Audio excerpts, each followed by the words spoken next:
রংপুরবাসী, বাংলাদেশের কম বেশি প্রায় জায়গায় আমি এখন যাচ্ছি। আপনারা সহজ সরল মানুষ, নবীর হাদিস শুনেছেন আপনারা যে সহজ সরল মানুষগুলো জান্নাতি। আল্লাহ মনে হয় এই জেলার মানুষকে এই ঘন্টা দয়া করে দান করেছেন যে অবাশশিরিল মুখবিতিন, যারা সহজ সরল নম্র, এদেরকে আপনি জান্নাতের সুসংবাদ দেন। যেন আপনাদের একটা সুসংবাদ যে আপনারা বাংলাদেশের অন্যান্য বিভাগের লোকের চাইতেও 500 বছর আগে জান্নাতে যেতে পারবেন ইনশাআল্লাহ। আল্লাহ এটা যেন হাদিস দ্বারা যেহেতু নবীজি জানিয়েছেন, এটা যেন তিনি প্রমাণ করে কিয়ামতে আমাদেরকে এটা দেখান। বলেন আমিন। সবাইকে নিয়ে মহান রব্বুল ইজ্জাত আল জালালকে ধন্যবাদ জানাচ্ছি যে এই গরমে ঘর থেকে বের করে এনে কোরআনের এই ময়দানে কিছু কথা শোনার বলার মতো একটা মন মানসিকতা আমাদের দিলেন, এটা একটা দয়া। মাই ইউরিদিল্লাহ খায়রা ইউফাক্কিহু ফিদ্দীন। আল্লাহ যাকে ভালোবাসেন, যার কল্যাণ কামনা করেন, তাকে দ্বীনের কিছু জ্ঞান আল্লাহ নিজের পক্ষ থেকে দান করে। কিন্তু দ্বীন শিক্ষা করা লাগে, এই জন্য আজকে একটা ক্লাস চলছে, এটা একটা কিছু শেখার জায়গা, দ্বীন শেখার জায়গা। আল্লাহ আমাদেরকে ভালোবেসেছেন, নয়তো এই ময়দানে এত গরমে নিয়ে আসতেন না। বলেন আলহামদুলিল্লাহ। দরুদ আর সালাম পড়ছি আমাদের নবী মুহাম্মদ রাসূলুল্লাহ সাল্লাল্লাহু আলাইহি ওয়াসাল্লামের প্রতি। রবিউল আওয়াল মাস, এটা আমরা জানি। রবিউল আওয়াল প্রথম বসন্ত। বসন্ত আসলে যেন সব দিকে কেমন নতুন নতুন লাগে। পৃথিবীর প্রত্যেকটি জিনিস নতুন সাজে সাজতে আরম্ভ করে। যে সমস্ত গাছগাছালিতে পাতা ছিল না, ওই গাছগাছালিগুলো আবার নতুন পাতা গজিয়ে যৌবন ধারণ করে। বিশ্ব নবী মুহাম্মদুর রাসূলুল্লাহকে আল্লাহ এই মাসে পাঠিয়ে তাম পৃথিবীর মানবতার জন্য একটা যৌবন উপহার দিয়েছে। নবীজিকে আল্লাহ পাঠিয়ে জানিয়েছেন, কুল বিফাদলিল্লাহি ওয়া বিরহমাতিহি ফাবিযালিকা ফালিয়াফরাহু হুয়া খায়রুম মিম্মা ইয়াজমাউন।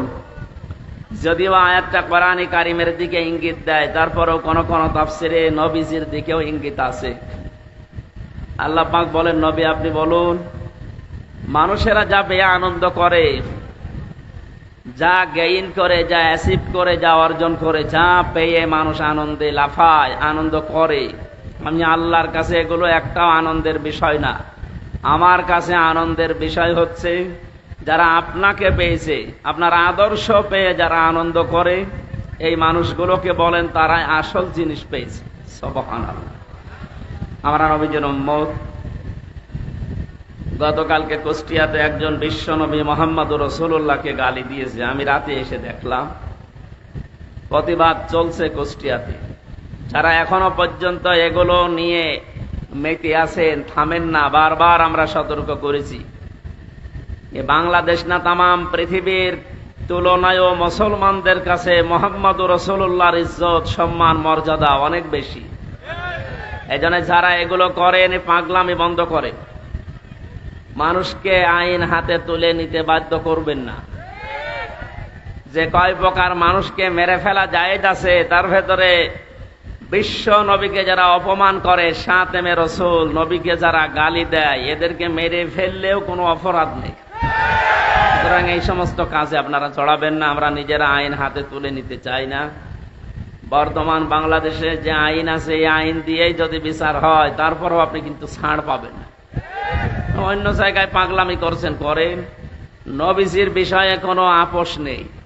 মুহাম্মদুর রাসূলুল্লাহ, আমরা এমনি নামাজ পড়তে না পারি, সিয়াম করতে না পারি, কিন্তু মুহাম্মদুর রাসূলুল্লাহর মর্যাদা আমাদের জীবনের চাইতেও বেশি। লা ইউমিনু আহাদুকুম হাত্তা আকুনা হাব্বা ইলাইহি মিন ওয়ালিদিহি ওয়া ওয়ালাদিহি ওয়ান নাসি আজমাইন। নবীজি বলেন, অতক্ষণ পর্যন্ত তুমি মুমিন হতেই পারবে না যতক্ষণ সন্তানাদি, স্ত্রী, পুত্র, ছেলে মেয়ে, দুনিয়ার সব মানুষের তুলনায় আমি মুহাম্মদুর রাসূলুল্লাহকে বেশি ভালোবাসা, মহব্বত দিতে না পারবে। সুতরাং এই হাদিস সামনে রেখে আমরা কিন্তু দুনিয়ার জীবন চালাই। আমরা নামাজ, সিয়াম, অন্যান্য ইবাদত বন্দেগী, জিকির আজকার আমাদের কম থাকতে পারে, মুহাম্মদুর রাসূলুল্লাহর মহব্বত আমাদের ভেতরে কম নেই, বলেন? তারপরও এটা রবিউল আউয়াল মাস। মাস আসলে এমনি মানুষ অনেকে আবেগে অনেক কিছু করে, যদিও ইসলাম সমর্থিত এগুলো না। যেহেতু যেটা ইসলামে নেই ওইটা আমরা ইবাদত মনে করে যেন না করি, সতর্ক করছি। রবিউল আউয়াল আসলে যারা নবীর জন্মদিন পালন করার জন্য পাগল হয়ে যান, পৃথিবীতে কারো জন্মদিন মৃত্যুদিন পালন করা জায়েজ নেই। এটা ইহুদি খ্রিস্টানদের কালচার। আমি কথা বোঝাতে পেরেছি? ইসলামে যেটা নেই, কেউ যদি ইসলাম মনে করে এটা পালন করে, সে বেদাত করে। আর যারা বেদাত করে সে যত জ্ঞানী মানুষ হোক ও গোমরা। আর যারা গোমরাহি অবলম্বন করে আল্লাহ তাদেরকে জাহান্নামের পথে দিয়ে দেবে। এই জন্য আমরা যেহেতু সচেতন মানুষ, জীবন চলে যাবে, তারপরও ইসলামে আমরা যেন কিছু না ঢোকাই। যতটুকু ভালোবাসা মহব্বত সাহাবায়ে কেরাম দিয়েছেন, তামাম রংপুর না তামাম পৃথিবীর মানুষ মিলে একজন সাহাবীর ভালোবাসা নবীকে দিতে পারবো আমরা?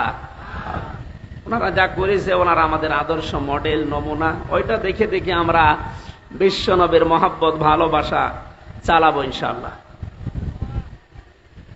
রবিউল আউয়ালে যারা শুধু জন্মদিন পালন করার জন্য এই যে 63 দিন অনুষ্ঠান চলছে, কোথায় পেয়েছেন এগুলো?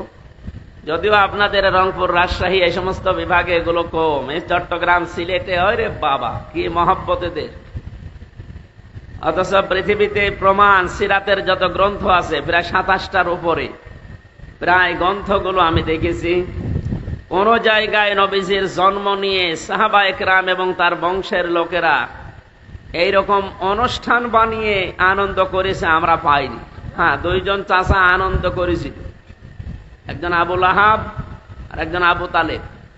এই দুইজনেই নবীর জন্মে খুব খুশি ছিল, কিন্তু নবীর আদর্শে তারা খুশি ছিল না। এক কথা বুঝতেছেন? এই দুইজন নবীর চাচায় আদর্শ পেয়ে তারা খুশি না, কিন্তু তারা নবীর জন্মে খুশি। এই যে মিলাদ যেটা বলা হয়, মিলাদ মানে জন্ম, মিলাদ মানে, এই দুইজন চাচার পুরা জীবনী পড়েন, দেখবেন এরা এত খুশি ছিল নবীর জন্ম পেয়ে, নিজেদের বাড়ির কাজের মেয়ে, কেনা কাজের মেয়ে, এখন তো আমরা টাকা দিয়ে ভাড়া করে নিয়ে আসি, আরো সময় কিনে নেওয়া ছিল। মানুষ বেচা কিনা হয়তো গরু ছাগলের মতো, বাজার থেকে কাজের মহিলা কিনে বাড়িতে রেখেছিল আবু লাহাব, সোয়াইবিয়া। মহিলা এসে যখন আবু লাহাবকে জানিয়েছে যে নেতা, মালিক, আপনার মরা ভাইয়ের সন্তান হয়েছে, খুব সুন্দর।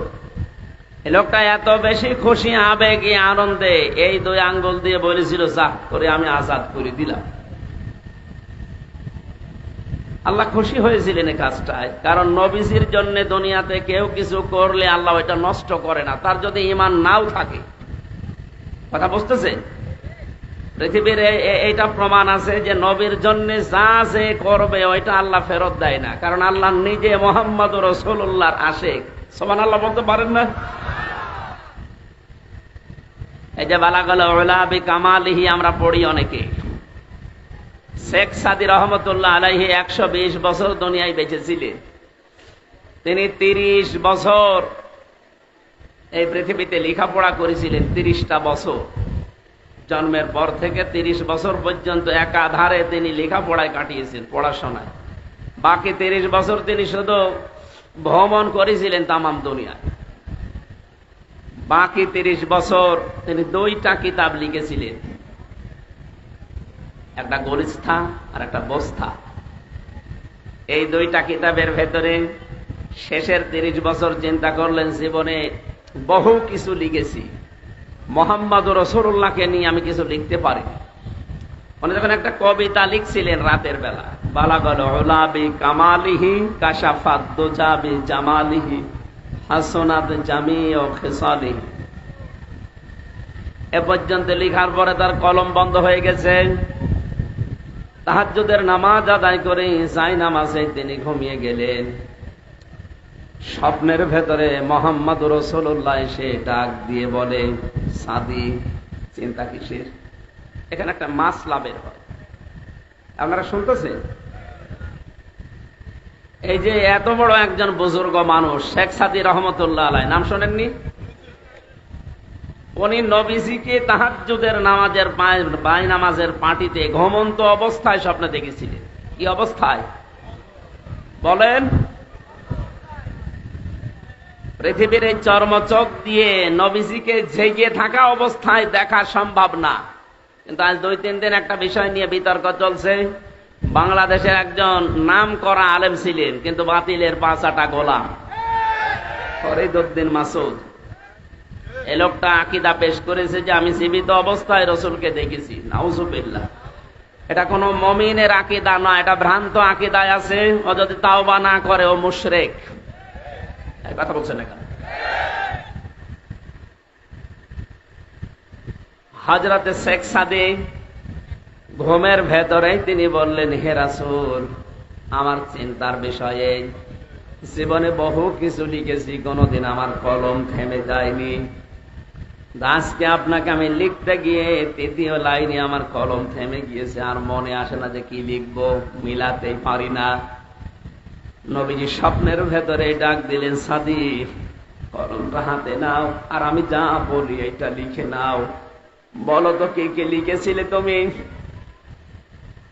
হযরতে শেখ সাদী ঘুমের ভেতরে নবীজিকে শোনালেন, বালাগাল উলা বিকামালিহি কাশাফাদ দুজা বিজামালিহি হাসনাত জামিউ খিসালিহি।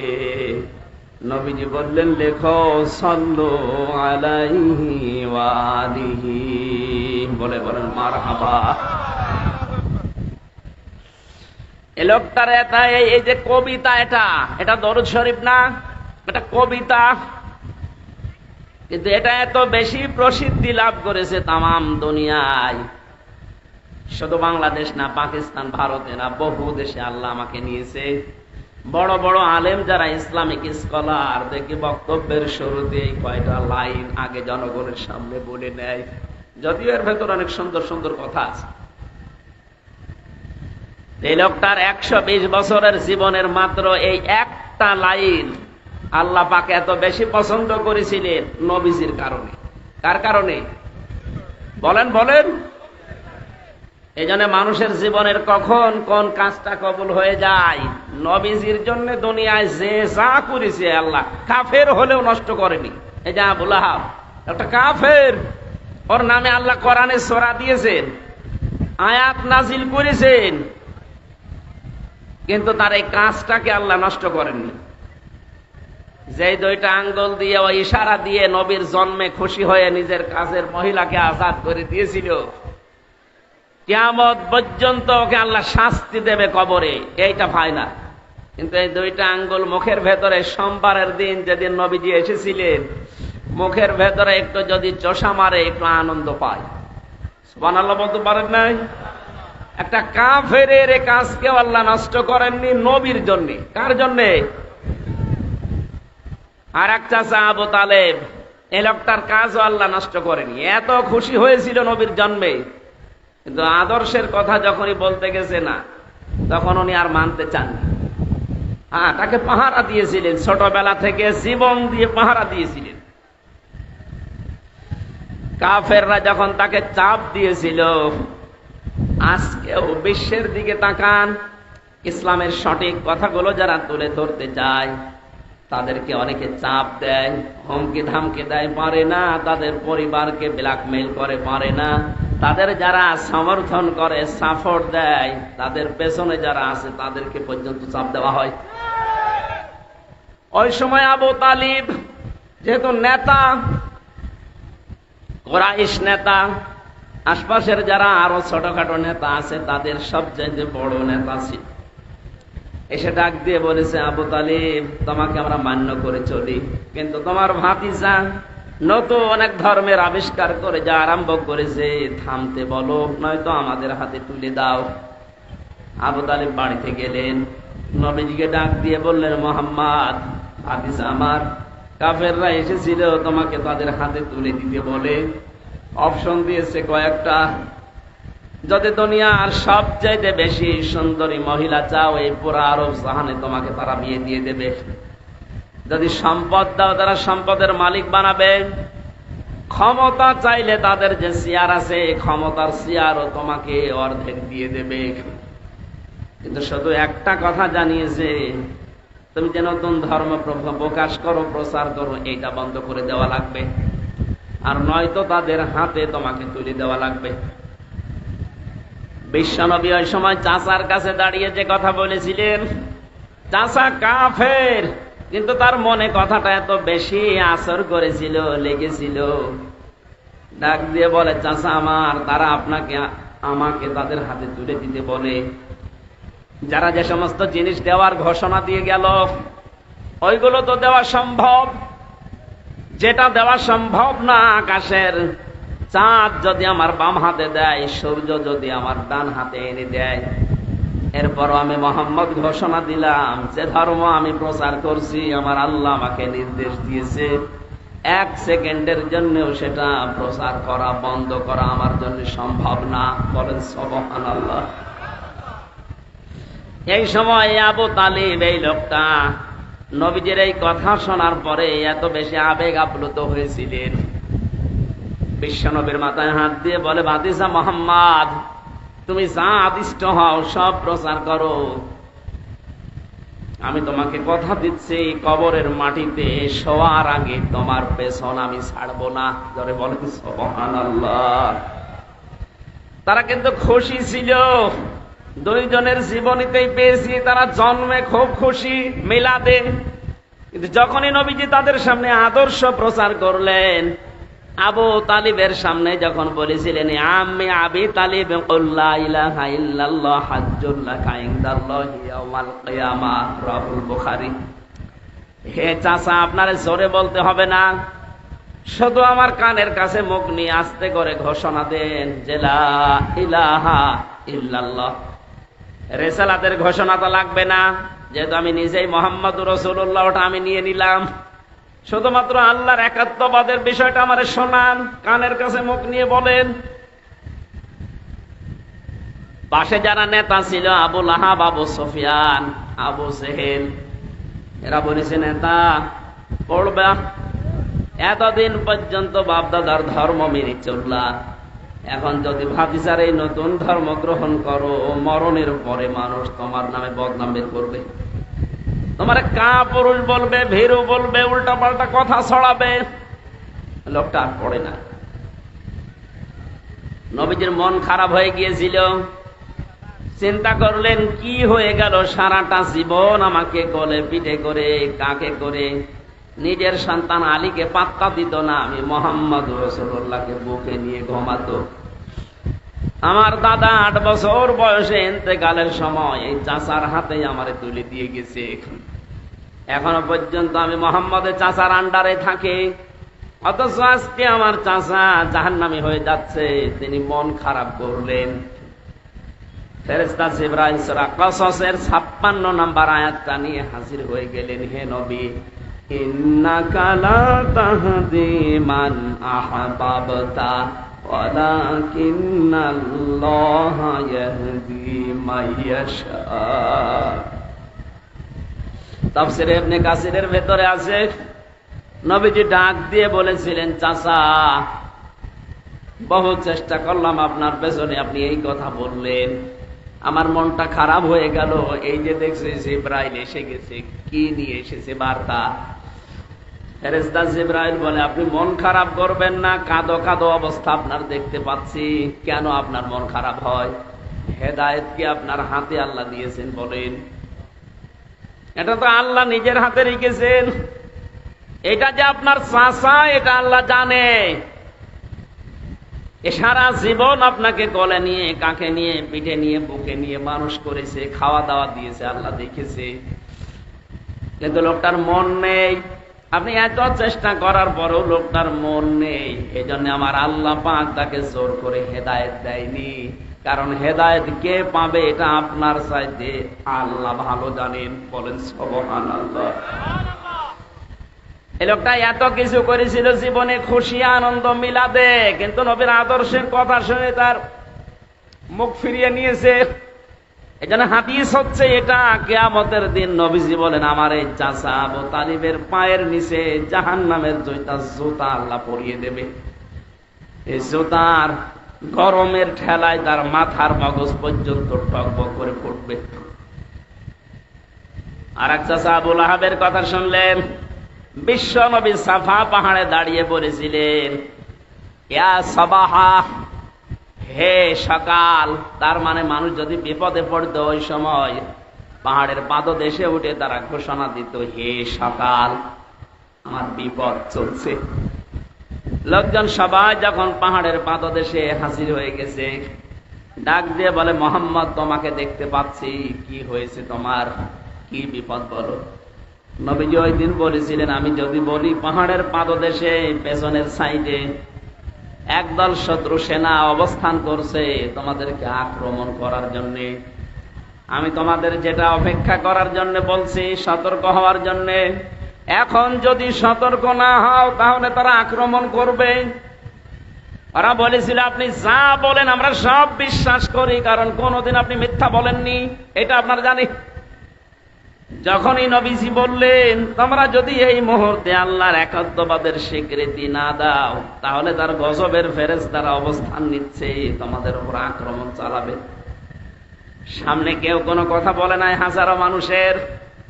একটা লোক দাঁড়িয়ে একটা পাথর নিয়ে নবীজির দিকে নিক্ষেপ করেছিল আর জানিয়েছে, তাব্বালাকা আলিহাদা জামাতানা ইয়া মুহাম্মদ, এ মুহাম্মদ তুই ধ্বংস হয়ে যা। বলেন নাউজুবিল্লাহ।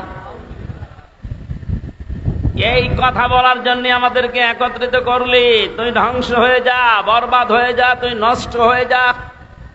আল্লাহ পাক এত বেশি নারাজ হয়েছিলেন এই কথার দ্বারা, ও হাত তুলে পাথর নিক্ষেপ করেছিল মাত্র এক হাত দিয়ে।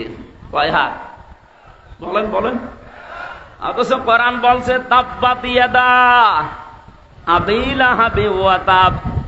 এখানে তাব্বাত ইয়াদুন্না, ইয়াদা নিয়েছিল, তাসনিয়ার কারণে নুনটা পড়ে গেছে, এসাফতের কারণে নুনটা পড়ে গেছে। তাব্বাত ইয়াদা শব্দের শাব্দিক অর্থ হচ্ছে দুই হাত। আল্লাহ বলেন আবু লাহাবের দুই হাতই ধ্বংস হয়ে যা। প্রশ্ন আসতে পারে, আল্লাহ কি অবিচারক? বলেন, সে তো এক হাত দিয়ে পাথর নিক্ষেপ করেছিল নবীর দিকে। আল্লাহ যদি রাগ করে কিছু করেও, তাহলে তার এক হাত ধ্বংস হওয়ার কথা বলবেন? তাব্বাত ইয়াদুন কথা বলে না কেন? দুই হাতের কথা দিলেন। আমি যদি এখন এই যে এই জিনিসটা পাথর মনে করি, এখান থেকে নিক্ষেপ করি, শুধু এক হাতের দ্বারা হবে না, এই হাত নড়াচড়া করবে। কথা বলে না। আপনি দেখেন, কোন পাথর নিয়ে যদি জোরে নিক্ষেপ করেন দূরের দিকে, এই হাত দিয়ে যদিও মারেন, এই হাত নড়াচড়া করবে, সাপোর্ট দিচ্ছে, সমর্থন জানাচ্ছে। আল্লাহ পাক বলেন, যখন পাথর নিক্ষেপ করে নবীর দিকে এক হাত দিয়েই করেছিল, কিন্তু এই হাত দিয়ে একটু নড়াচড়া করেছে, এই জন্য আমি ওই হাতও রাখলাম না, নষ্ট করে দিলাম। এতটুকু আল্লাহ শেষ করেননি। শুধু আয়াত নাজিল করে আল্লাহ শেষ করবেন তা না, কিয়ামত পর্যন্ত আয়াত থেকে মানুষ যেন শিক্ষা নিতে পারে। যেহেতু তার দুই হাত আল্লাহ ধ্বংস করেছিলেন, কারণ এতটুকু যে হাত একটু নড়াচড়া করে সাপোর্ট দিয়েছে। আজ ১৫০০ বছর পর বিশ্ব নবীর আদর্শের পেছনে যারা লেগেছেন, বিভিন্ন মানুষ আমরা দেখতে পাচ্ছি। হয়তো আপনি এই ডান হাত দিয়ে শক্তি সামর্থ্য অনুযায়ী কাজ করছেন, আর বাম হাত দিয়ে পেছনের দরজা দিয়ে অনেক রাঘব আর টাকা পয়সা ক্ষমতা দিয়ে আপনাদেরকে সাপোর্ট দিচ্ছে। আবু লাহাবের যদি এক হাত দিয়ে পাথর নিক্ষেপ করে দুই হাতে ধ্বংস হয়ে যায়, আজ বিশ্বে যারা মুহাম্মদুর রাসূলুল্লাহর আদর্শের পেছনে লেগেছেন আর পেছনে যারা নড়াচড়া দিচ্ছে বাম হাতের মতো, কাউকে আল্লাহ ছাড় দেবে না, ধ্বংস করে দেবে। আল্লাহ পাক বলেন, মা আগনা আনহু মালুহু ওয়া মা কাসাব। শুধুমাত্র সে না, তার দুই হাত না, অতাব্বা সে ধ্বংস হয়েছিল, এটা প্রমাণিত। কতদিন পর্যন্ত মরে প্লেগ রোগে পড়েছিল ঘরের ভেতরে। যখন দুর্গন্ধ ছড়িয়েছে, এলাকার মানুষেরা তার সন্তানদেরকে, আত্মীয় স্বজনদেরকে যখন ঘৃণা ঘৃণা ঘৃণা এই শব্দ উচ্চারণ করেছে যে আপনারা মানুষ, আপনাদের কারণে এলাকায় আমরা বাস করতে পারি না। লোকটা মরে পড়ে তাকে কবর দেওয়া, মাটিতে দেওয়া, ওর কাছে যাওয়া সব ভয়ে আছে। এখানে নবীজির পেছনে যারা লাগে, তার দুশমন যারা, তাদেরকে আল্লাহ এত বেশি অপমান করে, অপদস্থ করে। আপনি দুনিয়ার দিকে তাকান, এই ১৫০০ বছরও আল্লাহ ঠিক ওইটাই করছে। ওদেরকে এত নিচে নামায়, এত অপমান করে, ওর কাছেও মানুষ যেতে রাজি না। এই কালা মানিকের দিকে তাকান, হয়তো নবীজিকে কিছু বলেনি, কিন্তু নবীর নায়েব যারা, নবীর ওয়ারিস যারা, নবীর উত্তরাধিকারী, নবীর আলেম যারা, তাদের পেছনে সবচাইতে বেশি ভূমিকা ছিল এই লোকটার। এক কথা বলে না কেন? এবং হাসানুল হক ইনুর, রাশেদ খান মেননের, এই শয়তানরা আর যাই করুক, আলেমদের পেছনে লাগার ১ নাম্বার উস্তাদ ছিল। আল্লাহ এদের অপমানও বেশি করেছে। আর উপরে ঠিকঠাক, ভেতরে সদরঘাট যারা ছিল, উপরে আলেমদের সাথে ভালো ব্যবহার করতো, আর ভেতরে গোড়া কেটে দিত। তার ভেতরে হাউ আঙ্কেল একজন, ওই ছোট হুজুর যে পিসকে হুজুর, ওইটা আমার সাথে ছিল জেলে। ও আমারে বলছিল, হামজা ভাই, এই হাউ আঙ্কেল উপরে উপরে আমরা দেখি অনেক ভালো মানুষ, ব্যবহারও ভালো করতো। রিমান্ডে আমারে যখন নিয়েছে, হাতির ঝিলে রাত 12:30টার সময় আমারে নিয়ে গেল। 2 দিকে রাস্তা ব্লক করা, 12:30 একটায় আমার পুরা পোশাক খুলেছে, হাতে আমার সিগারেট লাগিয়েছে। আর একটা অর্ধ উলঙ্গ মেয়ে লোক কোথা থেকে যেন নিয়ে এসে আমার পাশে দাঁড় করিয়ে ছবি তুলছে। যারা যারা আছে আমার সামনে, ওই পুলিশের কনস্টেবল এসআই যারা, ওরা বলছে এইটা সকালবেলা ইন্টারনেটে দিয়ে দেব, মানুষকে জানবে দেশের মানুষ যে হুজুর কত খারাপ। এত অসহায় মনে হচ্ছিল নিজেকে। এমনিতে তো আমি ছোট মানুষ ওদের তুলনায়, আমার বয়স বেশি, কিন্তু আমি তো সাইজে ছোট। যে মেয়ে লোককে নিয়ে এসেছে তার মাজা পর্যন্ত আমি, এত লম্বা মেয়ে লোক, আর আমি তো মাত্র 2 হাতের বেশি না, আমারই মাজা পর্যন্ত। একে সাইকে ডাক দিয়ে বললাম, ভাই আপনারা যা করছেন এটা কি হারুন সাহেব জানে? জানে না মানে? উনি তো করাচ্ছে। অথচ তার আগের দিনও রিমান্ডে এত ভালো আচরণ আমার সাথে করে গেল। মাওলানা সাইদি সাহেব, মাওলানা মামুনুল হক, এমনকি আমির হামজা, এ সমস্ত নাম নিয়ে বেশ ভালো ভালো কথা বলছিল আমার মুখ থেকে কিছু বের করার জন্য। অথচ আজকে নাকি আচরণগুলো সব তার নির্দেশে হচ্ছে। চোখের পানি ফেলে দিয়ে বললাম, মাবুদ, আমি আর যাই হয় তোমার নবীর ওয়ারিস। কথা বলে না কেন? আজকে যা করলো তুমি তো দেখলে, কালকে নাকি ওরা ইন্টারনেটে দেবে।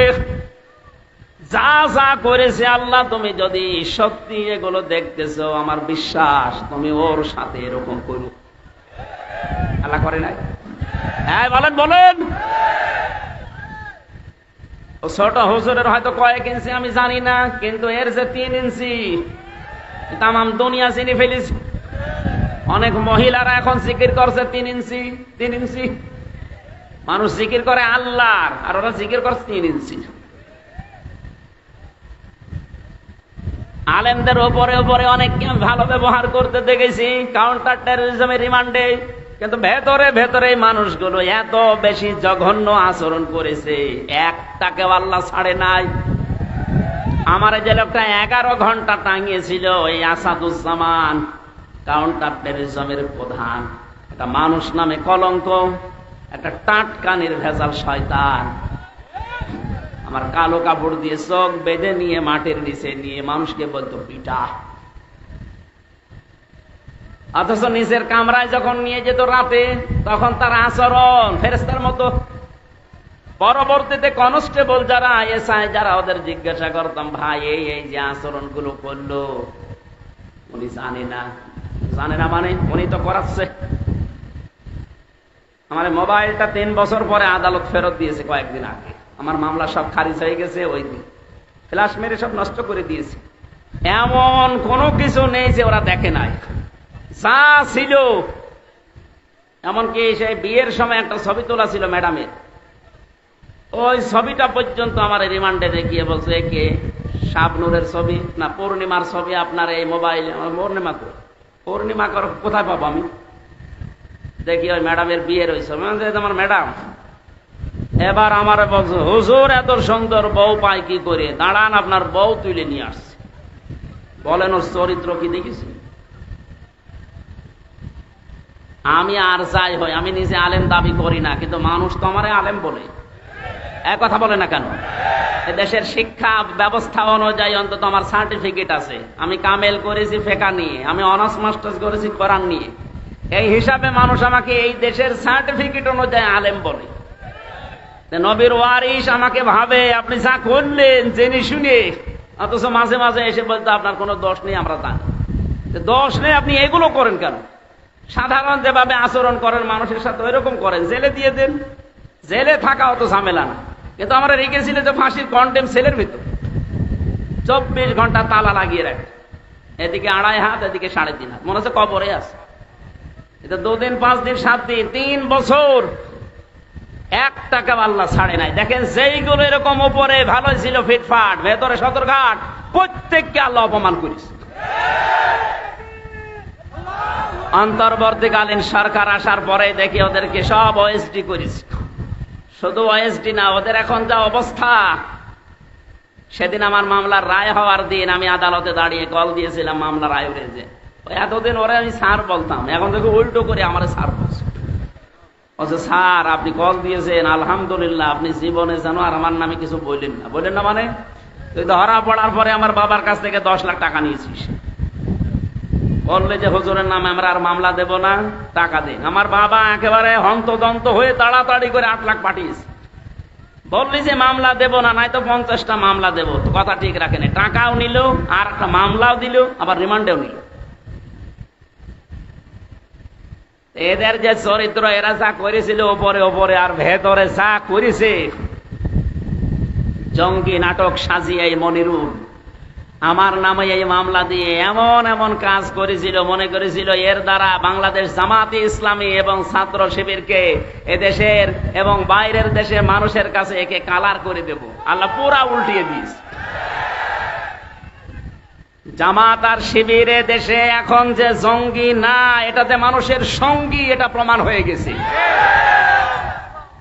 ডক্টর শফিকুল ইসলাম মাসুদ মাদ্দাজিল্লুহুল আলী বড় ভাই ঘোষণা দিয়েছে, দেশে যদি ইসলাম উপরে উঠতে পারে, ক্ষমতায় যেতে পারে, জঙ্গি মুক্ত রাষ্ট্র আমরা উপহার দেব।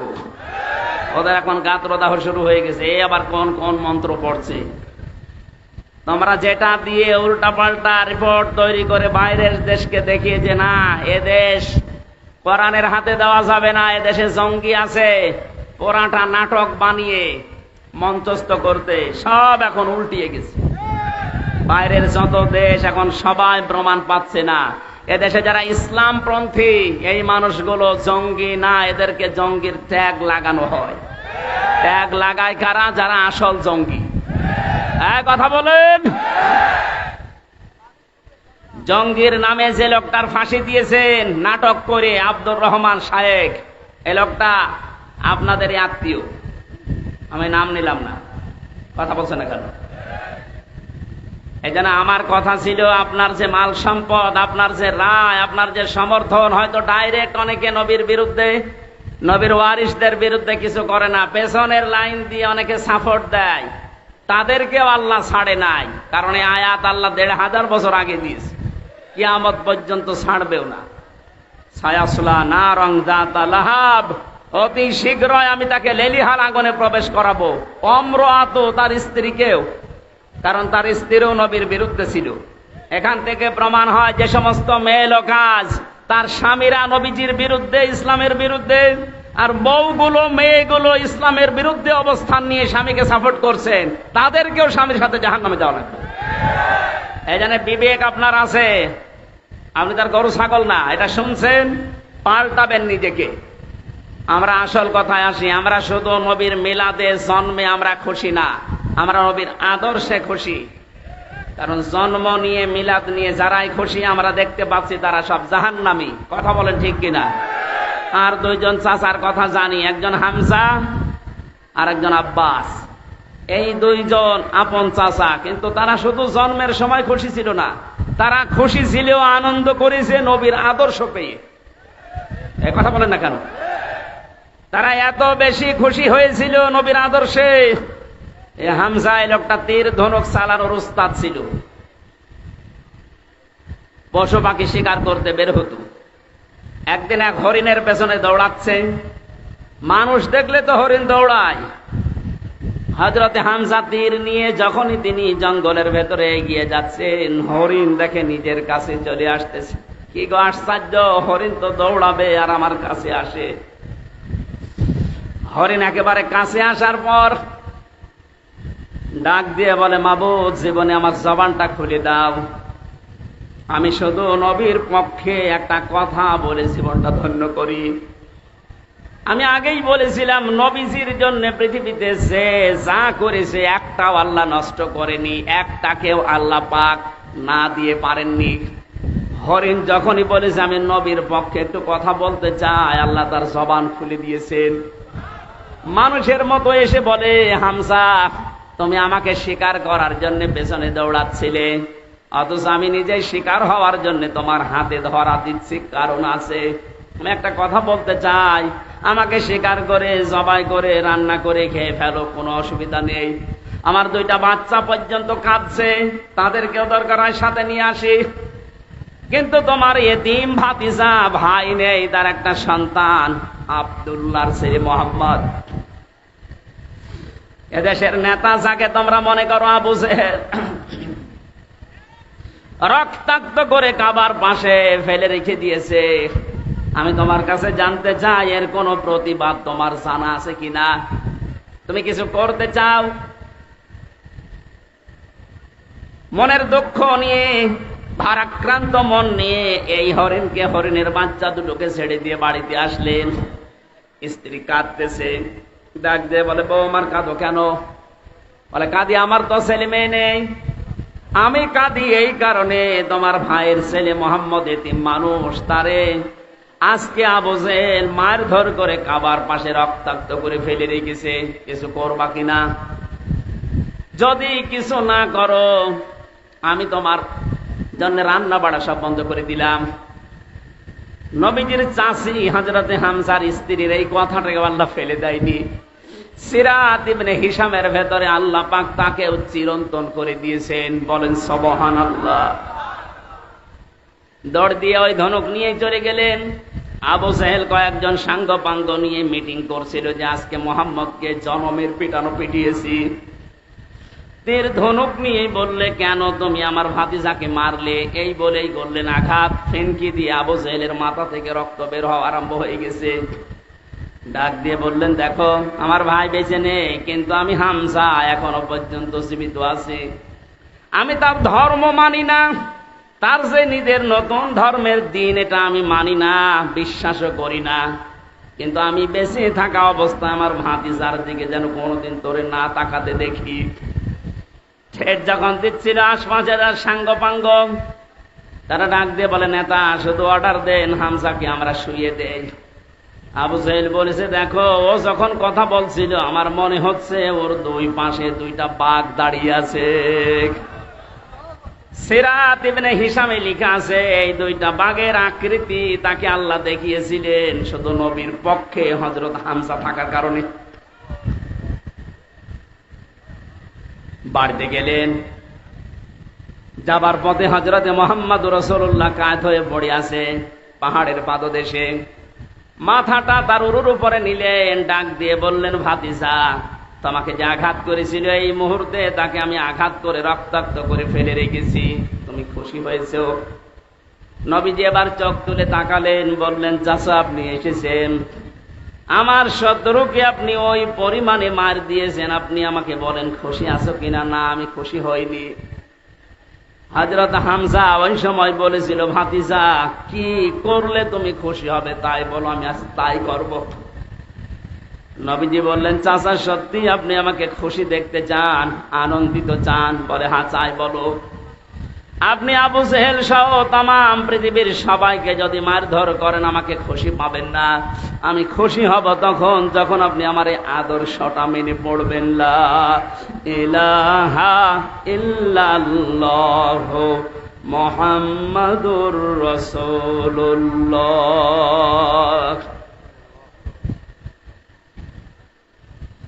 হযরতে হামজা ওই দিন বলেছিল তোমাকে আজকে খুশি করার জন্য এহানো কাজ নিয়ে আমি করব না, এই মুহূর্তে তোমার সাথে আমি ঘোষণা দিয়ে দিলাম। তিনি নবীর আদর্শে, নবীর জীবন চরিত্র পেয়ে খুশি হয়ে নিজের জীবনটা পর্যন্ত দিয়ে ৭০ টুকরা হয়েছিলেন উহুদের ময়দানে। তারপরও নবীর আদর্শ ছাড়েন নাই।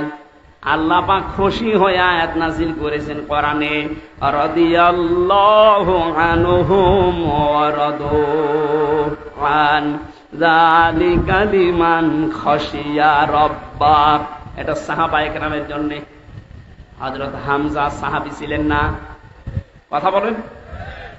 তাহলে আমরা দুইজন চাচার কথা জেনেছি, তারা মিলাদে খুশি ছিল, আদর্শে খুশি না। দুইজনে জাহান্নামী, আবু তালেব আর আবু লাহাব। অপর দুইজন চাচা হযরতে হামজা, হযরত আব্বাস, এ দুইজন শুধু তারা জন্মে মিলাদে খুশি হয়নি, তারা আদর্শ পেয়ে খুশি হয়ে গেছে, আনন্দ করেছে, নিজের জীবন পর্যন্ত বিলিয়ে দিয়েছে। আল্লাহ দুইজনকে জান্নাত দিয়ে দিয়েছে। আজকে রবিউল আউয়াল মাসে আমরাও সিদ্ধান্ত নিতে চাই, বিশ্ব নবী মুহাম্মদুর রাসূলুল্লাহ শুধু মিলাদ পড়ে খেচড়ি জিলাপিকে আমরা শেষ করব না। তার 40 থেকে 63 এই 23 বছরের জীবনী পুরাটা আমাদের জীবনে বাস্তবায়ন করে আমরা আনন্দ করব। হ্যাঁ, রাজি আছেন আপনারা? আল্লাহ এ মাহফিল সাকসেস করুন, বলেন আমিন। আজকে তেলাওয়াত করেছে সূরা কাসাস, 85 নাম্বার একটা আয়াত। এটা বিশ্বনবী মুহাম্মদুর রাসূলুল্লাহর সাথে রিলেটেড, এই জন্য এটা পড়লাম। কাসাস মানে ঘটনা সমূহ। কাসাস মানে কি? আল্লাহ রাব্বুল আলামিন বলেন, ইন্নাল্লাযী ফারাদা আলাইকাল কুরআনা লারাদ্দুকা ইলা মাআদ। নবীজিকে আল্লাহ জানাচ্ছেন, হে নবী, অবশ্যই আল্লাহ পাক আপনার উপরে কোরআনের আইন মানা ফরজ করে দিয়েছেন। এখান থেকে মাসলা বের হয়, এটা কিছু তো নবীজির জন্য। কোরআনের যে আইনগুলো আছে 500 আইন আছে। কয়টা বলেন বলেন? এই 500 আইন মানা নবীজির জন্য শুধু ফরজ। এর ব্যাখ্যা করতে গিয়ে সূরা যুখরুফের 42 নাম্বার আয়াতে আল্লাহ জানিয়েছেন, وَإِنَّهُ لَذِكْرٌ لَكَ وَلِقَوْمِكَ وَسَوْفَ تُسْأَلُونَ। হে নবী, আপনাকে আর আপনার উম্মত বলে দাবি করবে, তাদেরকে আমি কিন্তু কিয়ামতের দিন এই প্রশ্নটা প্রথম করব যে আমার কোরআনের আইন মানা হয়েছে কিনা। তাহলে কোরআনের আইন মানা এটা ফরজ, নামাজের মতো, সিয়ামের মতো। কথা বলেন না কেন? যেটা ফরজ কাজ, ফারাজুন শব্দ আল্লাহ নিজে দিলেন কোরআনে। ইন্নাল্লাযী ফারাদা, আল্লাহ কিন্তু কাতাবা দেননি যে লিখে দিলাম, না, ফারাজা আমি ফরজ করে দিলাম। আলাইকাল কুরআনা, আপনার প্রতি আমার কোরআনের যে নিয়ম নীতিগুলো নাযিল হয়, এটা ব্যক্তি, পরিবার, সমাজ আর রাষ্ট্রে মানা এটা ফরজ। এটা কি? 96% মুসলমান আমরা এই দেশে বাস করি।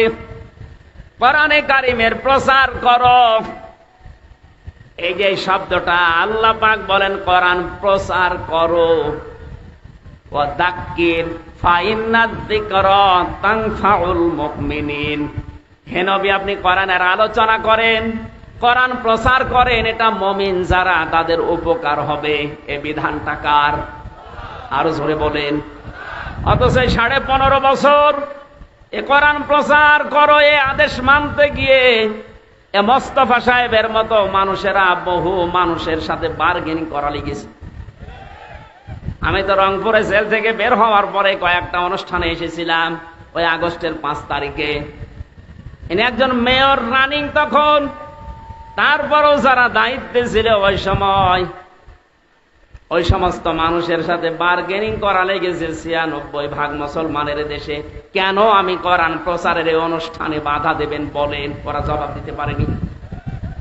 এই যে সাক্ষী বসে আছে, জিজ্ঞাসা করেন, পুলিশ কমিশনের কাছে পর্যন্ত ওনার বার্গেনিং করা লেগেছে।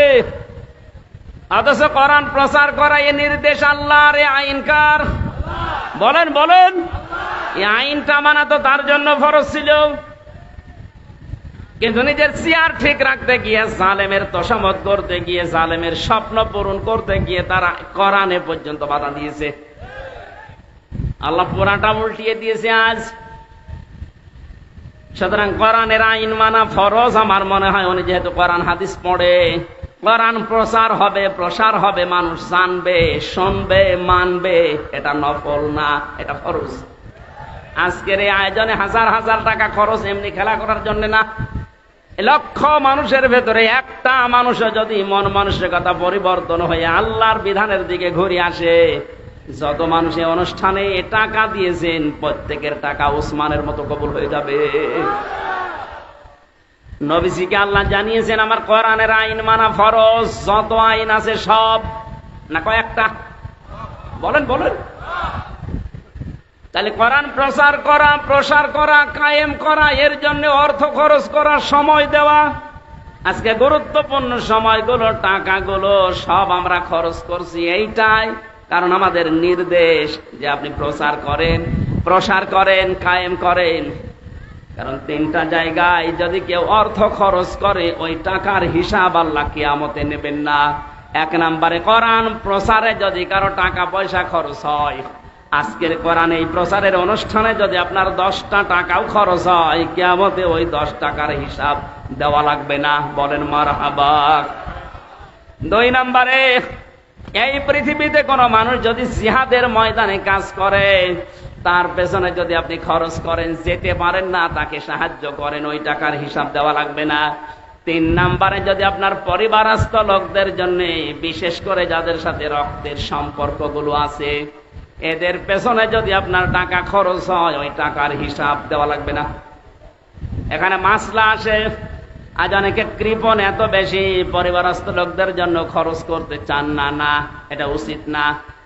আপনার টাকার যখন হিসাব দেওয়া লাগবে না, তখন পরিবারস্থ লোকদের বিনোদন দেওয়ার জন্য বিশাল টেলিভিশন কিনে দেবেন।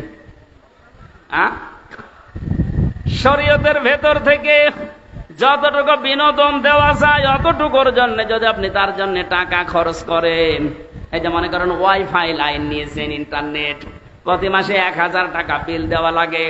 আপনি যদি দেখেন আপনার ছেলে মেয়ে, আপনার বউ এই ইন্টারনেট ফ্রি থাকার কারণে মাসে প্রতিদিন এখান থেকে কোরআনের নির্দেশগুলো নামায়, নবীজির হাদিসগুলো ওখান থেকে নামিয়ে পড়ে, এরকম পরিবেশ যদি আপনি তৈরি করে ইন্টারনেটটা নেন, ওয়াইফাই লাইন নেন, যত টাকা এর পেছনে খরচ করবেন, এই টাকার হিসাব দিন প্রচারে কায়েম হয়ে যাবে, হিসাব দেওয়া লাগবে না।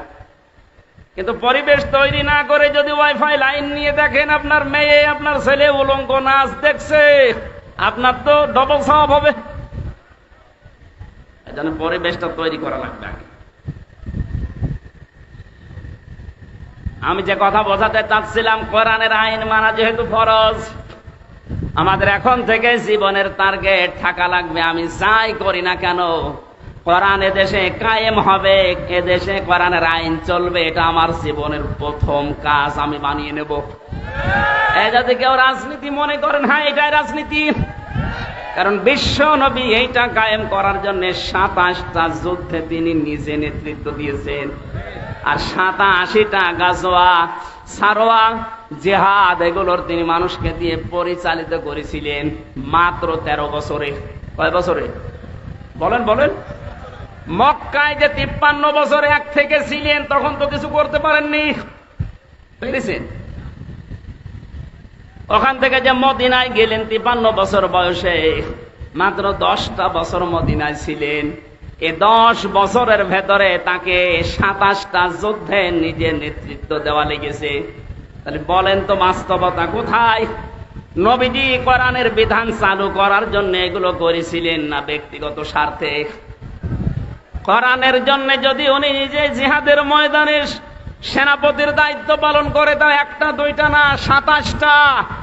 ওইরকম যদি পরিস্থিতি আমাদের আসে যে তরবারি হাতে নেওয়া লাগবে, বোমা হাতে নেওয়া লাগবে, মানুষকে মেরে ফেলা লাগবে, এই সিচুয়েশন আসলে কোরআন কায়েমের জন্য ওইটাও জায়েজ আছে। আর ওইটা যদি কেউ রাজনীতি মনে করেন, জিহাদ মনে করেন, হ্যাঁ ওইটাই আমার জিহাদ। কারণ আমার জীবনের আসল টার্গেট ইন্নাল্লাযী ফারাদা আলাইকাল কুরআন লারাদ্দুকা ইলা মাআদ। আমি চাই আল্লাহর এই জমিনে অন্য কারো বিধান চলবে না, আমি চাই আল্লাহর বিধান দিয়ে জমিন চলবে। আলা লাহুল খালক ওয়াল আমরু, বানিয়েছেন যিনি, আইনও চলবে তার। কথা বলেন ঠিক কিনা?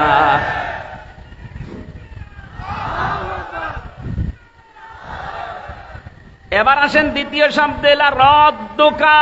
এই আলেম যারা আছেন, জ্ঞানী মানুষ যারা, গ্রামার বসে আর্মি, লাম দিয়েছেন আল্লাহ, লামে তাকিদ। আল্লাহ বলেন লারাদ্দুকা ইলা মাআদ। হে নবী, এটা কায়েম করতে গিয়ে আজকে আপনি অসহায় হয়ে পড়েছেন, কেউ আপনার পাশে নেই, শুধু একজন মানুষ আপনাকে সাপোর্ট করছে বন্ধুদের ভেতরে, হযরত আবু বকর। লারাদ্দুকা ইলা মাআদ, আপনাকে আজ ওরা যেখান থেকে তাড়িয়ে দিচ্ছে, এই জায়গায় আমি আল্লাহ আপনাকে আবার ফেরত নিয়ে আসবো বীরের বেশে। ১৫০০ বছর আগের এই কথা, আমার মনে হয় 2014 সালের 5 আগস্টে আল্লাহ বাস্তবে দেখিয়েছেন। এই 15.5 বছর যাদের নাম উচ্চারণ পর্যন্ত এ দেশে নিষেধ ছিল, 5 দিন আগেও যাদেরকে নিষিদ্ধ ঘোষণা করেছিল, কথা বলে না কেন? মনে হচ্ছিল ওই সময় পুরো জমিন আমাদের জন্য সংকীর্ণ, কোন জায়গায় আমাদের জায়গা নেই। শেষের 5 দিন কি অবস্থায় ছিলেন আপনি বলেন? আল্লাহ বলেন লারাদ্দুকা ইলা মাআদ। আপনি যাচ্ছেন আজকে একা একা, নবীজি ওখান থেকে বের হলেন, বাড়ি থেকে বের হয়ে তিনি আবু বকরের বাড়িতে গিয়ে ডাকলেন, আবু বকর। সঙ্গে সঙ্গে হযরত আবু বকর একটা টোপলা মাথায় নিয়ে দাঁড়িয়ে। নবীজি বলেছিলেন তুমি কি ঘুমিয়েছিলে না? একটা ডাক দিলাম তাও আস্তে করে চলে আসলে মানে? হযরতে আবু বকর বলেছিলেন, হে রাসূল, 6 মাস আগে আপনি শুধু ইঙ্গিত দিয়েছিলেন যে হিজরত করা লাগতে পারে, তোমাকে সাথে নিতে পারি। আমাকে নেবেন, আপনি বলেননি নিতে পারি। এ পর্যন্ত শোনার পরে আজ 6 মাস আমি প্রস্তুতি নিয়ে আছি, টোপলা টোপলে যা আছি বেঁধে আমি দরজার সাথে এইটা লাগিয়ে হেলান দিয়ে ঘুমিয়ে পড়ি, না জানি কখন এসে আপনি আমার আবু বকর বলে ডাক দেন। নবীর কথা শোনার জন্য তারা 6 মাস দরজার সাথে পেট লাগিয়ে ঘুমায়। আর বিশ্ব নবীর আদর্শ আজ ভুলণ্ঠিত হয় দেশে। বিশ্ব নবীর আদর্শকে বিদায় করার জন্য 15.5 বছর বহু চেষ্টা চালিয়েছে। কথা বলেন না কেন? নবীর শিক্ষাকে মাইনাস করেছে। কি সুন্দর একটা হেরা গুহা, এই যে গারে সোর, আবু বকরের এই যে কাহিনীটা আমাদের 3-4 পড়াতো, কি নাস্তিকরা আসলে 15.5 বছর ওইটা মাইনাস করে দিয়েছে। তারা নবীর একটা কথা মানার জন্য 6 মাস ঘুমায় না, হেলান দিয়ে ঘুমায়। আরে 15.5 বছরের ভেতরে ওরা আল্লাহর নবীর জীবনী পর্যন্ত শিক্ষা ব্যবস্থা থেকে বাদ দিয়ে দিল। প্রতিবাদ করার মতো কায়দা ছিল না। কথা বলে না কেন? যা করেছেন পুরাপুরি উল্টিয়ে আমরা আগের অবস্থায় ফিরে যেতে চাই। এই অবস্থায় থাকলে আগামী 10 বছরে দেশে নাস্তিক দিয়ে ভরে যাবে। ওরা যে সিস্টেম চালু করে গেছে, এজন্য আমার মনে হয় বাংলাদেশে ইসলামপন্থী মানুষ এখন যারা আছে সবচেয়ে বেশি ঘৃণা করে এই নওফেলকে। এটা একটা টাটকা নির্ভেজাল শয়তান ছিল। নবীর আদর্শকে বাদ দিয়ে কি শ্রীকৃষ্ণ শ্রীরাম এদের জীবনে ঢুকিয়েছে। আপনি ঢোকান, শ্রীকৃষ্ণ শ্রীরাম নিষেধ করছে না। হিন্দু যারা আছে দেশে 4 ভাগ, তাদের শিক্ষা যেটা আছে তাদের ভেতরে দেন। আমরা 96 ভাগ মুসলমান, আমরা আদর্শ পড়তে চাই মুহাম্মদুর রাসূলুল্লাহ। কারো বাবার আদর্শ আমরা পড়তে চাই না। মানুষের জীবনী পড়ে আমাদের জীবন পরিবর্তন হবে না, হবে একজনের জীবনীতে, তার নাম মুহাম্মদুর রাসূলুল্লাহ। এর আগে যে মহিলা ছিল প্রজাপতি মহিলা, নাম দিয়েছিল প্রজাপতি মন্ত্রী। পররাষ্ট্রমন্ত্রীর দায়িত্বে যখন ছিল শুধু ঘুরে বেড়াতো, কোনো কাজ নেই। এখন আজকে শুনলাম আরো 5 দিন রিমান্ডে। ডিম দেওয়া দরকার এই সমস্ত মানুষকে। এগুলো মানুষ নামে কলঙ্ক। আমাদের একেবারে মাথা ভেঙে দিয়েছে, জাতির শিক্ষা ব্যবস্থা পুরা ধ্বংস করে ফেলেছে। আহ্বান জানাবো ধর্ম মন্ত্রণালয়ের যিনি দায়িত্বে আছেন উপদেষ্টা হিসাবে, ডক্টর আফাম খালিদ স্যার, খুব তাড়াতাড়ি আমাদের আগের অবস্থাগুলো, আমাদের নবীর জীবনীকে আবার সন্নিবেশিত করা হোক। আমাদের জীবন অবশ্যই এই রবিউল আউয়াল মাসের দাবি, এটা আমাদের জীবন পাল্টাবে।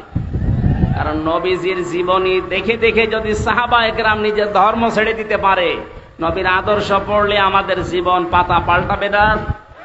বলেন, আমরা আশা করছি পাল্টাবে। বিশ্বনবী তাকে নিয়ে চলে গেলেন গারে সৌর, যেটা বলা হয়। আমি নিজে উঠেছি, 3.5 ঘন্টা লেগেছে আমার মতো যুবক মানুষের। তাও তো ওই সময় আমার বয়স ছিল 30। 3.5 ঘন্টা ওই জায়গায় উঠে দেখলাম আল্লাহর নবী যেখানে বসেছিলেন, ঘুমিয়েছিলেন একটু আবু বকরের উপরে মাথা দিয়ে। ওরা যেখানে আক্রমণ করার জন্য ওই জায়গা পর্যন্ত গিয়েছিল, প্রত্যেকটা জায়গায় নবীজিকে আল্লাহ নিজে দায়িত্ব নিয়ে বাঁচিয়েছেন। সাপে কামড় দিয়েছিল আবু বকরকে, নবীজির থুথু মোবারকের কারণে আল্লাহ ব্যথা নিরাময় করে দিয়েছেন। মাকড়সা এবং কবুতর এসে জাল বনিয়ে ডিম পাড়া অবস্থায় নবীজির জীবনকে রক্ষা করেছে। মাকড়সার জালের নিচ দিয়ে যখন এই শত্রুদেরকে দেখা যাচ্ছিল, বিশ্বনবী ওই দিন নিজের সাথী আবু বকরকে বলেছিলেন, লা তাহজান ইন্নাল্লাহা মা'ানা।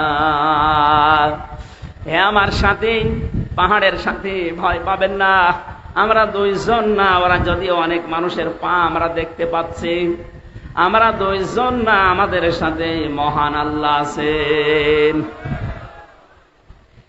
বিপদের এই কঠিন মুহূর্তে নবীজির এই কথাকে শোনার পরে আল্লাহ এত বেশি খুশি হয়েছিলেন, তাদেরকে ধোঁকা দিয়ে বোকা বানিয়ে ওখান থেকে আল্লাহ সব ফেরত পাঠিয়েছেন। কষ্ট করে করে নবীজি ওখান থেকে মদিনায় যাচ্ছিলেন, কিন্তু 5 ছ্যাঁচাড় দিতে দিতে যায় দেখে হযরত আবু বকর। তিনি ডাক দিয়ে বললেন, আবু বকর, পায়ে কি ব্যথা? সাপে কামড় দিয়েছিল, এই জন্য কি পায়ে ব্যথা পেয়েছো? পায়ে আমার ছ্যাঁচড় দাও কেন? হযরত আবু বকর বলে, ইয়া রাসূলুল্লাহ, সাপে কাটার যন্ত্রণা তো ওই সময় শেষ হয়ে গেছে, কিন্তু আপনি যখন সামনে দিয়ে হেঁটে যাচ্ছিলেন, পেছনে আমি যখন হেঁটে হেঁটে যাই, দেখলাম আপনার পায়ের ছাপ মাটিতে, এই বালি মাটিতে পড়তে পড়তে যাচ্ছে পাহাড়ি এলাকায়। আমি আবুল হাবকে চিনি, অত আবুল হাকাম মানুষের পায়ের চিহ্ন পর্যন্ত দেখে বলে দিতে পারে এটা কার ছেলে, কখন হেঁটে গেছে। যদি কিছুক্ষণ পরে সকালবেলা এই রাস্তা দিয়ে যেতে যেতে দেখে যে আমরা হেঁটে গেছি, আমাদের ধরে ফেলবে। এই জন্য পা ছ্যাঁচড় দেয় যেন আপনার পায়ের দাগগুলো মুছতে মুছতে যায়। গেলেন মদিনাতে, 10টা বছর অবস্থান করলেন। আজকে তিনি আর সাধারণ মানুষ নেই। যাওয়ার সময় নিয়ে গিয়েছেন কয়জন? আরো জোরে বলেন বলেন। এবার আসার সময় আসতেছেন 10,000 সাহাবী নিয়ে, প্রত্যেকের হাতে তরবারি। আমার তো মনে হচ্ছে 5 তারিখে, এর আগে যে 5 দিন আগে মাত্র 1 তারিখে নিষিদ্ধ ঘোষণা করেছিল, 5 তারিখে 5 দিনে এই দেশে 100 জনের 58 জন মানুষ ইসলামপন্থী হয়ে গেছে। কয়েকদিন আগের জরিপ বলছি, এদেশে 100 জনের 58 জন মানুষ এখন চাচ্ছে যে দেশটা ইসলাম দিয়ে চলুক। আপনি যেতে দেন এভাবে কয়েকদিন, দেখবেন এদেশে 100 জনের 100 জন মানুষই বলবে যে আমরা ইসলাম দিয়ে দেশ চালাতে চাই। তারা ইসলাম দিয়ে চললে টাকা পাচার হবে না, বেগম পাড়া হবে না। হ্যাঁ, কথা বলে না কেন? কেউ খেয়ে থাকবে, কেউ নেই খেয়ে থাকবে না। ইসলাম আসলে সবাই সমান। নিজের দায়িত্ব নিয়ে যাকাতের টাকাগুলো গরিবের বাড়িতে আপনি দিয়ে আসবেন। যাকাত নেওয়ার জন্য মানুষ দলে দলে পালে পালে আপনার বাড়িতে এসে পিষে মরবে না। নিজের দায়িত্ব থেকে আপনি নিজে দিয়ে আসবেন। অনেকে মনে মনে করে যে ইসলাম যদি এসে যায় তখন আমি যে লাল পানি খাই, আমি যে একটু ডাল খাই, আমি যে একটু বাবা খাই, আমি যে আকিস বিড়ি খাই, আসিস বিড়ি খাই, কি হবে এগুলোর? কি হবে শোনেন, ইসলাম যদি সত্যি এদেশে কায়েম হয়ে যায়, এই যে মেয়র সাহেব যদি এখন বিড়ি খায় কি আমি জানি না, খায় আকিস বিড়ি বা আসিস বিড়ি যাই খায়, মসজিদের ভেতরে যদি প্রবেশ করে পুরা মসজিদটা আল্লাহর রহমত দিয়ে ছায়া দেওয়া। এই জন্য মসজিদে উনি প্রবেশ করলেই বলে আল্লাহুম্মা আফতাহলি আবওয়াবা রহমাতিক, হে আল্লাহ তোমার রহমতের দরজা সব আমার জন্য খুলে দাও। একথা বলে না? একথা বলে না কেন? তার মানে মসজিদ হচ্ছে রহমতের জায়গা। পৃথিবীতে কেউ যদি আল্লাহর রহমত পেতে চায়, দয়া চায়, তাহলে তার মসজিদে যাওয়াই লাগবে, মাস্ট বি। রহমতের জায়গা মসজিদ ছাড়া দুনিয়ায় নেই। কিন্তু কোন মানুষ যদি পৃথিবীতে গজব চায়, জেনা ব্যভিচার যেখানে হয়, যেখানে মানবতা লুণ্ঠন হয়, মানুষের অধিকার নষ্ট করা হয়, ওই জায়গায় যেন সে যায়। আমার মনে হয় যারা মানবতাকে ধ্বংস করার জন্য, ইসলামকে বিদায় করার জন্য যারা সলা পরামর্শ করেছিল, যে সমস্ত বাড়িতে বসে বসে, যে সমস্ত ঘরে বসে বসে আপনি তাকান তাদের দিকে, ওই মানুষগুলোর জায়গা, বাড়ি, ঘর এখন সব অভিশপ্ত হয়ে গেছে। এই কথা বোঝার চেষ্টা করেন। আমি তো আমার কুষ্টিয়ার কথা বলছি। আলেমদের বিরুদ্ধে সবচাইতে বেশি জঘন্যতম শত্রু হিসাবে কাজ করেছিল যারা, আমি নাম নিয়েই বলছি, এই হানিফ আর ইনু।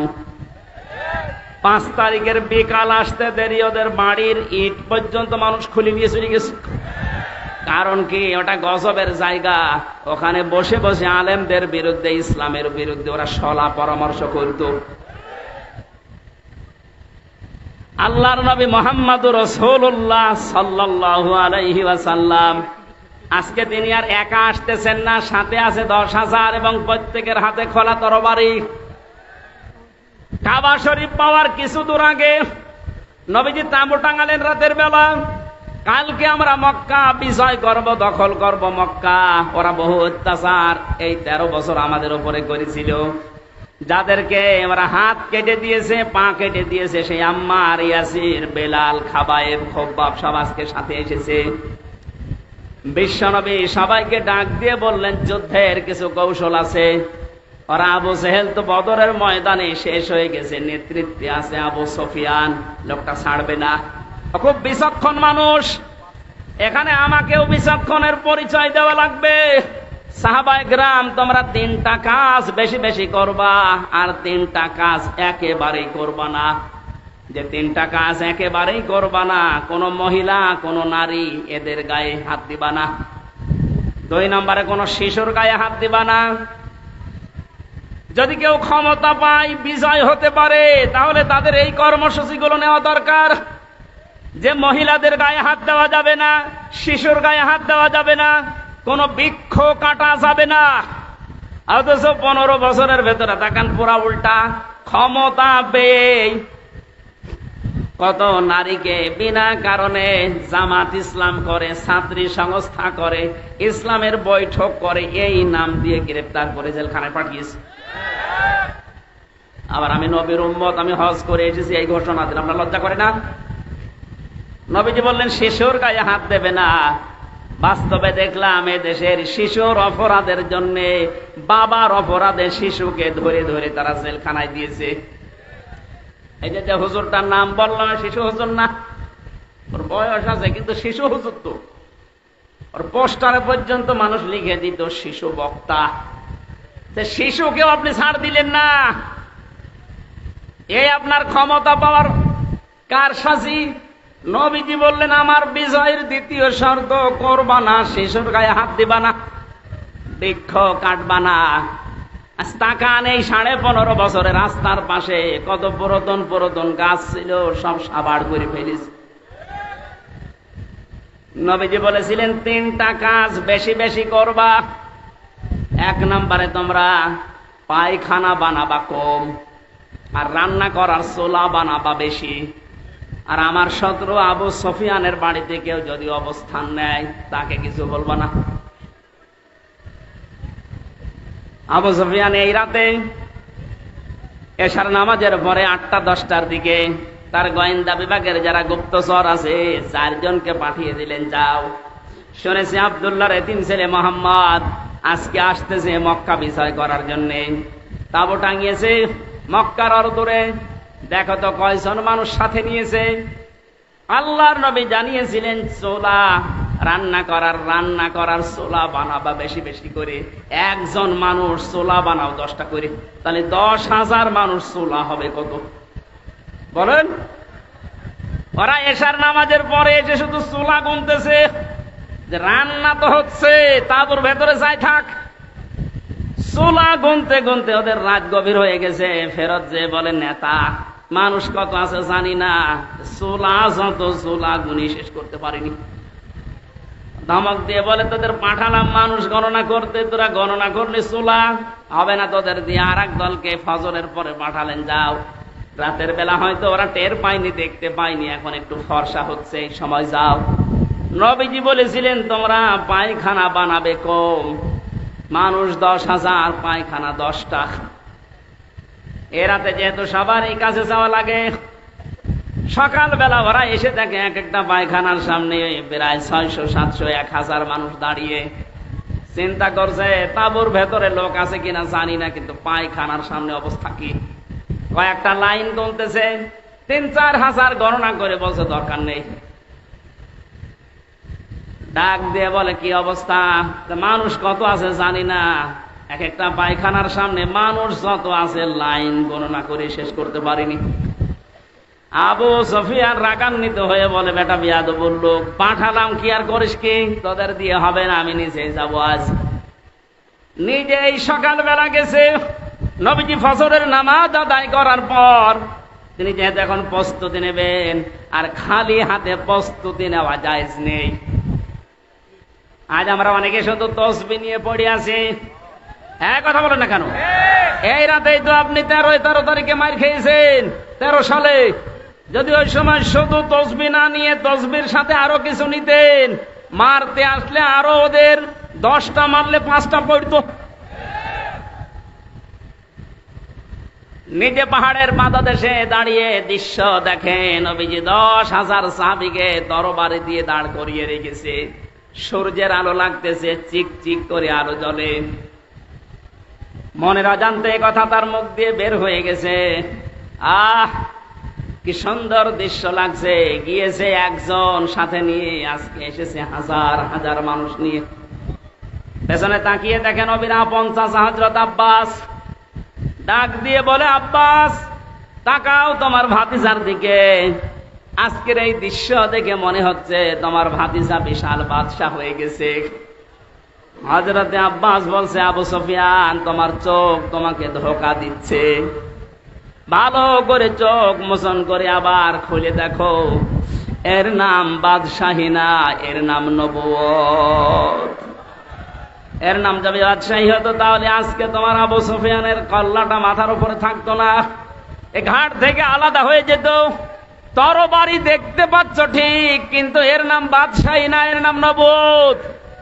আমার মনে হয় 1,500 বছর পর 5 তারিখের মে মাসে, আগস্ট মাসের পরে যা দৃশ্য আমরা অন্যান্য দলের পক্ষ থেকে পেয়েছিলাম, যে যেখানে পারে অনেকে লুটপাট আরম্ভ করেছিল, চাঁদাবাজি আরম্ভ করেছিল। একটা মানুষকে দেখলাম, তিনি সবচেয়ে বেশি নির্যাতিত হয়েছিলেন এই 15.5 বছরে। তারও তো ক্ষমতা ছিল, তারও লক্ষ লক্ষ মানুষ ছিল এদেশে। তিনি ঘোষণা দিলেন, না আজকের এই দিনে আমি কাউকে কিছু বলবো না, সবাইকে সাধারণ ক্ষমা ঘোষণা করে দিলাম। আমি শুধু বলার জন্য বলছি তা না, বাস্তবের সাথে মিলে যাচ্ছে তাই বলছি। ওনার আদর্শটা রাসূলের কাছ থেকে নেওয়া, কথা বলে ঠিক কিনা? সব কসুর পাতার মতো কাঁপছিল। নবীজি বললেন, লা তাসরিবা আলাইকুমুল ইয়াউম, কোনো ভয় নেই, চিন্তা নেই। আমার ভাই ইউসুফ যেভাবে মাফ করে দিয়েছিল, আজকে তোমাদের প্রতি আমার কোনো ক্ষোভ নেই, অনুরাগ নেই, সব আমি আল্লাহর জন্য তোমাদেরকে মাফ করে দিলাম। আজকে এই দৃশ্যটা আরম্ভ হয়েছে এই আগস্টের 5 তারিখ থেকে। এই জন্য 1 মাস আর 16 দিনে এদেশের 35 জন মানুষ চাইতো ইসলাম কায়েম হোক। গত বর্ষ দিনের রিপোর্ট, এদেশে এখন 100 জনের 58 জন মানুষ চাচ্ছে ইসলাম এদেশে চলে আসুক। শুধুমাত্র এই উদারতার কারণে। আল্লাহ জানিয়েছিলেন, নবী আপনাকে আমি দিচ্ছি ঠিক, আবু বকরকে সাথে নিয়ে যান, ফেরত আসবেন, আমি গ্যারান্টি দিলাম, একা একা না, আপনি বিজয়ী বেশে ফেরত আসবেন। আল্লাহ পাক নবীর রেসালাতের রবিউল আউয়াল মাসে তার চরিত্র থেকে যে কথাগুলো আমরা শুনেছি, বাস্তবে যেহেতু মিলে যাচ্ছে অনেকের জীবনের সাথে, বাকিটা তিনি কোরআন দিয়ে পুরা আরব জাহান চালিয়েছেন, ওইটাও আমরা পুরা বাংলাদেশকে দেখতে চাই। বলেন আমিন। প্রচন্ড গরম এবং 4:30 পার হয়ে গেছে, এখন আজান হচ্ছে চারিদিকে, এখনই নামাজ হবে। গরমে আমি আর কথা বলতে পারছি না। রাতের বেলা আজকে একটা মাহফিল আছে, কোথায় জানো?